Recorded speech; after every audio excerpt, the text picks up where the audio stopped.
Zavala Egas, consejero de Participación Ciudadana y Control Social. Bienvenido, gracias por estar en contacto directo. Gracias, Estefe, a usted. Muchas denuncias, pocas resueltas, sin sentencias en firme. Más de 700 denuncias reclama el gobierno haber presentado a la Fiscalía, pero que ahí se duermen. ¿Y de quién es la culpa? Porque decir el sistema ya a estas alturas como que no encaja.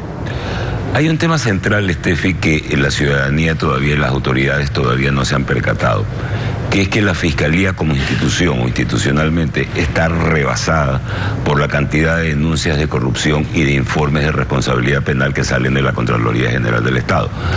Nos hemos fijado o nos hemos entretenido en el tema de quién va a ser fiscal, quién no va a ser fiscal, quién tiene los requisitos para ser fiscal, pero más allá de que es importante lo que estamos conversando, también es importante que la Fiscalía carece de recursos legales, carece de recursos humanos y carece de recursos técnicos. Pero ese es cuento viejo, es decir, venimos escuchando, y acuérdese usted las diferencias y los ataques de Contralor a fiscal, que es usted, que la pelotita del uno y la pelotita para el otro, años atrás. Estoy absolutamente de acuerdo con usted. Es más, reitero, es un cuento viejo, pero nadie hace nada. Fíjese usted, por ejemplo, la autonomía de la Fiscalía prácticamente no existe. Acaban de encargar las fiscalías provinciales por el Consejo de la Judicatura, pero no por la fiscal general. La fiscal general no sabe en las provincias con qué fiscal puede contar, de una parte. De otra parte, el fiscal no tiene atribuciones para pedirle al juez de garantías penales algún tipo de medida cautelar antes de la formulación de cargos. Y cuando llega la formulación de cargos, el imputado, el sospechoso, ya hace rato sabe que le viene la formulación de cargos y por ende la prisión preventiva. Tiene todo el tiempo del mundo para salir del país. Los concursos de fiscalía... Pero sobre ese último punto, la consecuencia de eso, es decir, el diagnóstico y el problema lo hemos sabido porque siempre se han excusado de eso para decir es que no podíamos o no teníamos las herramientas.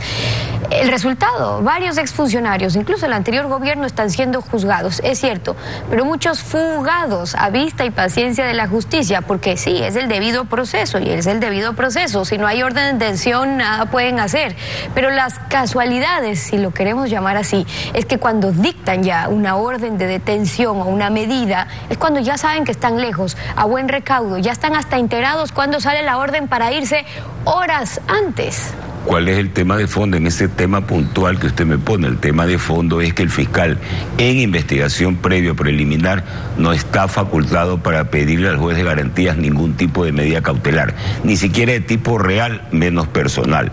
Nosotros ya desde el Frente Transparencia en el año 2017 veníamos sosteniendo que el fiscal debe tener esa atribución condicionada o ligada a una formulación de cargos en 15 días. Es decir, si yo fiscal, le pido al juez de garantías penales, debido a la complejidad de la investigación, al tipo de delito y a los elementos de convicción con los que cuento, le pido una prisión preventiva, el juez de garantías penales analizará, revisará si cabe. La única condición es que dictada la orden de prisión preventiva, yo fiscal tenga 15 días para formular. Pero por ejemplo, una medida cautelar, una orden de prisión preventiva se puede dar cuando no existen formas de evidenciar que se podría dar la comparecencia ante la justicia del implicado, o que pueda huir o que no quiera colaborar con la justicia. Eso sí se puede dar antes.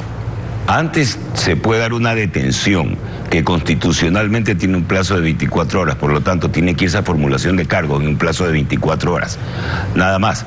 Pero es una detención que se llama, pero la prisión preventiva no, la prisión preventiva puede llegar hasta los plazos constitucionales que señale y en este momento solo puede dictarse con formulación de cargos, que es lo que venimos sosteniendo que debería reformarse. Ahora, el secretario particular de la presidencia decía sobre estos casos cuando se lo cuestionaba lo siguiente, escuchemos. Nosotros tenemos la misma indignación, pero en una democracia el gobierno no puede meter preso a quien le da la gana. El gobierno tiene que pedir a la Fiscalía y a la justicia que haga su trabajo. Hemos presentado pruebas contundentes que hoy lamentablemente la justicia no las tomó y uno más del grupo está fugado. Están fugados porque no están cómodos en el Ecuador. A nosotros no nos corresponde apresarlos, nos corresponde denunciarlos. O sea, el gobierno cumple con denunciar y hasta ahí nomás, el resto a la justicia, ¿es así? Volvemos al mismo tema. Yo creo que la Fiscalía debe ser reforzada institucionalmente. Creo que ha sido rebasada. Y en ese sentido la Fiscalía puede hacer muy poco. Ahora, en la práctica, en las correcciones, usted habla de la Fiscalía, pero también está la justicia, los jueces, el rol del Consejo de la Judicatura, la nueva Corte, y sobre eso, ¿en qué ha podido aportar este Consejo transitorio para intentar salir del círculo vicioso? Hay competencias claramente definidas en la Constitución y en la ley. El Consejo de Participación Transitoria, en este caso producto de la consulta popular, tenía la obligación, una vez provocado el cese del anterior, designar al nuevo Consejo de la Judicatura. Ya el Consejo está designado, tiene atribuciones claramente especificadas en la Constitución. Entiendo que ya han entrado en un periodo de evaluación a los servidores judiciales, han expedido el reglamento respectivo. Ese reglamento respectivo, en lo que he podido revisar, se va a basar en parámetros cualitativos, cuantitativos, transparencia y legitimidad. Y es correcto con la norma constitucional que señala una evaluación periódica y continua a los servidores judiciales. Esperemos que dé resultados. En todo este trabajo, ¿usted cuánto cree que puede aportar la Comisión Internacional que ofrecieron integrarla para abril? Pero abril ya se está acabando, no sabemos ni quiénes la van a integrar, menos cuándo van a arrancar realmente a trabajar, no sea que lleguemos otra vez a otro medio año. Yo creo que antes de pensar, es decir, yo no descarto la idea de la Comisión Internacional que venga a asistir o que venga a soportar las investigaciones en el país, no lo descargo. Pero yo creo que antes de una receta internacional hay que remediar las falencias nacionales. Y yo creo que remediar las falencias nacionales implica declarar a la Fiscalía General del Estado en emergencia. Ese es mi concepto. Ahora, ¿qué se consigue declarándola en emergencia? Digo, porque las recetas locales o nacionales se han intentado durante los últimos años, pero ahí entra la corrupción, ahí entra la delincuencia organizada. Ya vimos cómo controlaban, ya vimos cómo las mismas autoridades eran las coimadas, las que recibían millonarias coimas en cuartos. Es decir, si seguimos confiando en lo que ha pasado por aplicar esta soberanía, el resultado por lo menos ya lo sabemos, y entonces por eso la apuesta sería ver si es que una comisión independiente podría, con expertos internacionales en esas mismas áreas, colaborar con la justicia ecuatoriana, que ya sabemos no está funcionando. Se lo pongo así, Estefi, una comisión internacional que venga al país a hacer un trabajo técnico o investigativo o de asesoría, necesita establecer convenios con las instituciones del país. Porque en el caso contrario se vería lesionada la soberanía del Estado, no tuvieran competencia para hacer mucho.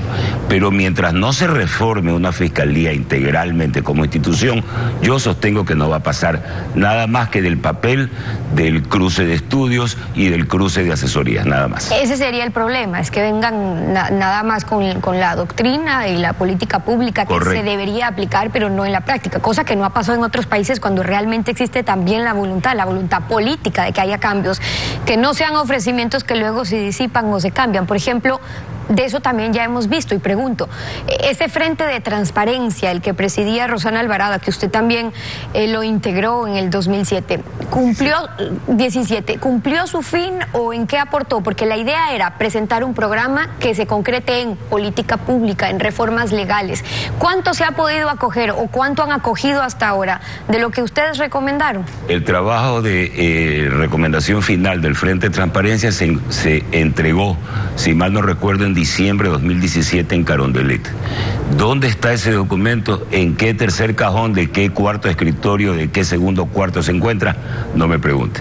Pero el documento está ahí, con todas las posibilidades de reformas legales, fiscales, ley de contratación pública, etcétera. Entonces, no sabemos en qué cajón se guardó primero esas observaciones. Ahora, el Consejo Transitorio, hablando, porque ya sabemos qué pasa con el Frente, ahora con el Consejo Transitorio, también puede proponer ciertas reformas o cambios, ya con la experiencia que hemos tenido, que consideran necesarios con ese fin de lucha anticorrupción, porque ese es el fin también del Consejo de Participación, no solamente la designación cuando cogió todas esas atribuciones. De hecho, ya se está trabajando en un documento de políticas públicas, se está cerrando porque no tenemos mucho tiempo, pero va encaminado al mismo fin. Políticas públicas en lo que se refiere a la lucha anticorrupción y reformas legales concretas. El doctor Javier Zavala Egas, consejero de Participación Ciudadana y Control Social Transitorio, hoy en Contacto Directo. Gracias por haber estado con nosotros.